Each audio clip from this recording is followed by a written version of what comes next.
So at Hi-Rez this year, they announced two new things for Smite. The first one is that Smite is coming to the Switch, which is, hey, pretty cool.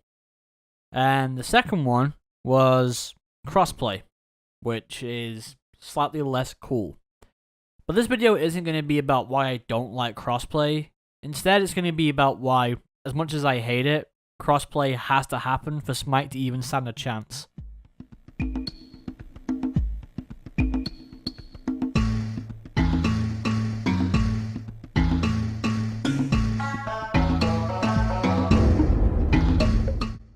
Now, to understand why crossplay has to happen, you've got to look at what Smite is like now.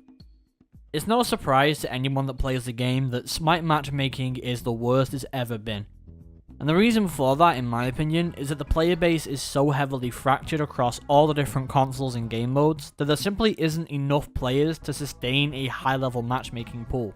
To put this into context for you, let me try and break it down. Let's say that we live in a perfect world and we have an absolute even split across all the servers, all the game modes, and all the consoles. And let's say that we have a concurrent player count of 100,000, which is quite a decent player number for an online game these days. So we have 100,000 players that are already being split across 4 separate consoles: the PC, the Xbox, the PlayStation, and the Switch. So we have 25,000 on each console. Then we have to take into consideration that Smite has 7 separate servers, meaning that we have North America, Europe, Australia, Brazil, Latin America North, Latin America South, and Southeast Asia.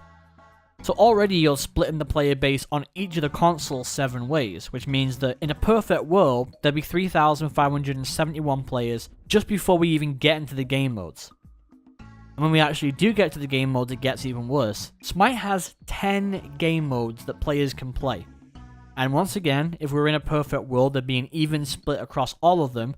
We'd be splitting the player base across Conquest, Arena, Clash, Joust, Assault, Siege, Match of the Day, Rank Conquest, Rank Joust, and Rank Duel, which leaves us at a grand total of 357 players on each console for every game mode on each server. There is no way that Hi-Rez could even hope to write an algorithm that can make any kind of sense of that player base, and there is absolutely no way that in this current state, there is any kind of chance of getting a competitive match. Now granted, we don't live in a perfect world. Obviously the North American and EU servers are much more populated than the South American ones, and obviously the Conquest game mode is more popular than, say, Siege. But even still, the player base is being split so thin that crossplay is the only choice that Hi-Rez have to bring any kind of semblance back to the player base, to have any kind of a chance at bringing the player base back together and having decent matchmaking. Now, if we compare that to something like League of Legends, who all their player base are on one console, the PC, and are only being split between 5 game modes, you end up with roughly 20,000 players per game mode, split across several servers, meaning there's still around 1,000 or 2,000 players per server, per game mode. And that is much easier to form a competitive match on. Now granted, League of Legends is much more popular than Smite is, but still, having the player base so fractured is just making matchmaking awful. And that's why crossplay, as much as I hate the idea of it, absolutely has to happen for Smite to even stand a semblance of a chance of surviving into the near future.